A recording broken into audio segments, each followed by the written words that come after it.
Կան հանցագործություններ, որոնք փակվում են թղթերով, եւ կան գործեր, որոնք փակվում են դատարան ուղարկվելով, բայց երբեմն չեն փակվում մարդկանց գիտակցության մեջ։ Փարաքարի համայնքապետ Վալոդյա Գրիգորյանի եւ ոստիկանության աշխատակից Կարեն Աբրահամյանի սպանությունը հենց այդպիսի գործերից է։ Գործ, որի նախաքննությունը ավարտվել է, գործ, որը ուղարկվել է դատարան, բայց գործ, որի շուրջ հարցերը ավելի շատ են, քան պատասխանները։ Եթե ամեն ինչ պարզ է, ինչու են հարազատները վստահ, որ մեղավորները չեն պատժվել, ինչու է գյուղում մինչ օրս ուժեղացված ոստիկանական ծառայություն, եւ ինչու է մի անուն, որը պետք է հնչեր այս գործով, շարունակում է լռության մեջ մնալ։ Այս պատմությունը միայն սպանության մասին չէ, սա պատմություն է լռության, վախի եւ չասված ճշմարտության մասին։ 2025 թվականի սեպտեմբերի 23-ը Փարաքարի համար դարձավ շրջադարձային օր։ Այդ օրը սպանվեցին երկու մարդ՝ Փարաքարի համայնքապետ Վալոդյա Գրիգորյանը, համայնքի ղեկավար, եւ ոստիկանության աշխատակից Կարեն Աբրահամյանը, իրավապահ համակարգի ներկայացուցիչ։ Երկու տարբեր դեր, երկու տարբեր ճանապարհ, բայց մեկ ճակատագիր։ Դեպքը սկզբից իսկ ընկալվեց ոչ թե որպես սովորական քրեական միջադեպ, այլ որպես մի բան, որը դեռ երկար է քննարկվելու։ Երբ սպանվում է համայնքապետ, դա արդեն հարված է տեղական իշխանությանը, երբ սպանվում է ոստիկան, դա հարված է ամբողջ համակարգին։ Երբ երկուսն էլ սպանվում են նույն գործով, հարցերը անխուսափելի են դառնում։ Քրեական գործով կալանավորվեցին երկու անձ՝ Մերձավանի բնակիչներ Նարեկ Օհանյանը եւ Գևորգ Հարությունյանը։ Պաշտոնապես հենց նրանք են այդ մարդիկ, որոնք այսօր կանգնելու են դատարանի առաջ որպես մեղադրյալներ այս կրկնակի սպանության գործով։ Նախաքննությունը ավարտվել է, գործ ուղարկվել է դատարան, առաջիկան պետք է նշանակվի առաջին դատական նիստի օրը։ Սակայն հենց այս փուլում է, որ սկսվում է ամենակարևոր հարցը. արդյոք սա ամբողջ պատմություն է, թե դատարան ուղարկվել միայն այն մասը, որը հնարավոր էր ուղարկել։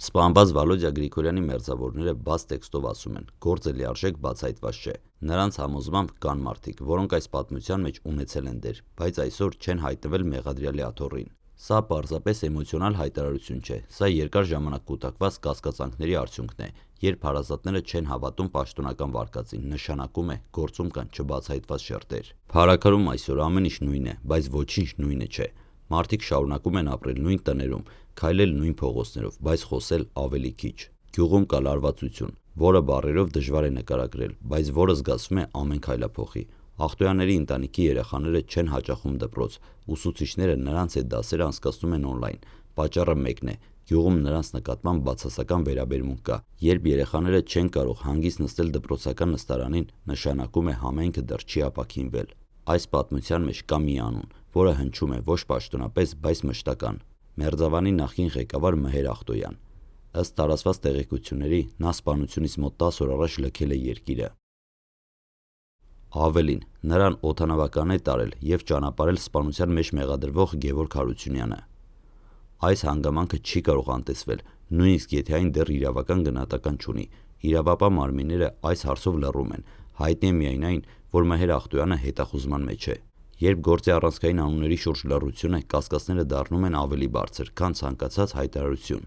Երբ քրեական գործի մեջ մի քանի անուններ կան, կրկնվում են տարբեր դրվագներում, դա արդեն պարզապես համընկնում չէ։ Նարեկ Օհանյան, Գևորգ Հարությունյան եւ նրանց կապը Մերձավանի նախկին ղեկավար Մհեր Ախտոյանի հետ։ Պաշտոնապես այսօր դատարան են ուղարկվել միայն երկու մեղադրյալներ, սակայն հասարակության մեջ հարց այլ է՝ արդյոք նրանք գործում էին միայնակ։ Եթե Գևորգ Հարությունյանը հենց ինքն է ուղեկցել Մհեր Ախտոյանին օդանավակայան, եթե վերջինս երկիրը լքել է սպանությունից ընդամենը օրեր առաջ, ապա սա արդեն կապ է,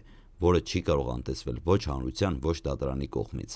Այստեղ մեղադրանք չկա, այստեղ կա միայն հարց, եւ ամենավտանգավոր հարցերը հենց այն են, որոնց պատասխանները դեռ չեն հնչել։ Այս գործի շուրջ խոսակցությունները վաղուց դուրս են եկել մաքուր քրեական դաշտից, երբ շրջանառվում են նախկին ղեկավարների անուններ, երբ հիշատակվում են քաղաքական կապեր, ցանկացած դեպք ստանում են նոր հնչեղություն։ Փարաքարում մինչ օրս շարունակվում է ուժեղացված ոստիկանական ծառայություն։ Սա կարևոր մանրուք է, որովհետև եթե գործը ամբողջությամբ վերահսկվում է, եթե վտանգ չկա, ապա ինչու է անհրաժեշտ շարունակական ներկայություն։ Սա նշանակում է միայն մեկ բան՝ իրավիճակը դեռ ամբողջությամբ կայուն չէ։ Երբ ոստիկանները շարունակում են հսկել համայնքը, դա ցույց է տալիս, որ վտանգի զգացողությունը դեռ կա, եւ այս զգացողությունը տարածվում է բոլորի վրա։ Փարաքարում այսօր մարդիկ քիչ են խոսում, ոչ թե որովհետև չգիտեն, այլ որովհետև չեն ուզում հայտնվել ուշադրության կենտրոնում։ Վախը միշտ չէ, որը արտահայտվում է բացահայտ, երբեմն այն պարզապես լռություն է։ Երբ մարդիկ խուսափում են մեկնաբանություններից, երբ նույնիսկ հարևանները չեն ցանկանում խոսել տեսախցիկի առաջ, նշանակում է վախը դեռ ուժեղ է, իսկ վախի պայմաններում ճշմարտությունը միշտ հետաձգվում է։ Այս գործի ծանրությունն այն է, որ խոսքը միայն համայնքապետի մասին չէ, սպանվել է նաև ոստիկանության աշխատակից Կարեն Աբրահամյանը, մարդ, որը ծառայության մեջ էր, մարդ, որը ոստիկան էր, մարդ, ով օրենքի ներկայացուցիչ էր։ Երբ նման դեպք է տեղի ունենում, հարցը դառնում է համակարգային, եթե իրավապահը չի պաշտպանված, ապա ով է պաշտպանված։ Նախաքննությունը ավարտված է, գործը դատարանում է։ Սա այն փուլն է, երբ այլևս խոսքը ոչ թե ենթադրությունների, այլ փաստերի մասին է։ Բայց կա մեկ կարևոր վտանգ, եթե դատարան ներկայացվի միայն գործի մի հատվածը, ճշմարտությունը կմնա կիսատ։ Եվ կիսատ ճշմարտությունը երբեք չի հանգստացնում հասարակությանը։ Այս գործը ցույց տվեց մի կարևոր բան, հասարակությունը այլևս չի բավարարվում միայն մեղադրյալներով, մարդիկ ուզում են հասկանալ ինչու, ինչի համար եւ ովքեր են իրական շահառուները։ Եթե այս հարցերը մնան անպատասխան, վստահությունը համակարգի նկատմամբ միայն կթուլանա։ Փարաքարի կրկնակի սպանությունը դեռ ավարտված պատմություն չէ, այն պարզապես մտել է նոր փուլ, դատարանը պետք է խոսի, փաստերը պետք է բացվեն եւ լռությունը պետք է վերջապես ավարտվի, որովհետեւ երբ ճշմարտությունը հետաձգվում է, այն երբեք չի անհետանում, այն պարզապես սպասում է իր պահին։ Փարաքարի կրկնակի սպանության գործ այսօր գտնվում է դատարանում, թղթերով, այն կարծես ավարտված փուլ ունի, բայց իրականում սա այն դեպքերից է, երբ իրավական ավարտը դեռ չի նշանակում հասարակական ավարտ։ Որովհետև կան գործեր, որոնք փակվում են դատական դահլիճում, բայց բաց են մնում մարդկանց մեջ։ Այս պատմությունը հենց այդպիսին է։ Այստեղ սպանվել է ոչ միայն համայնքապետ, այստեղ սպանվել են նաև ոստիկանության աշխատակից, երկու տարբեր համակարգերի ներկայացուցիչներ, երկու տարբեր տերեր, բայց նույն վերջաբանը։ Երբ նման բան է տեղի ունենում, հարցը այլևս միայն ով կրակեցը չէ, հարցը դառնում է ինչու էր հնարավոր, ինչու չկան բոլոր պատասխանները եւ ինչու են որոշ անուններ մնում ստվերում։ Այս գործից շուրջ ամենածանր բանը լռություն է, լռություն իրավապահների կողմից, լռություն որոշ անունների շուրջ, լռություն մարդկանց խոսքում։ Այսօր Փարաքարում դեռ կա վախի զգացողություն։ Դա երևում է ամեն մանրուքից, երեխաներ, որոնք չեն գնում դպրոց, մարդիկ, որոնք խուսափում են խոսելուց, ոստիկաններ, որոնք շարունակում են հերթապայել։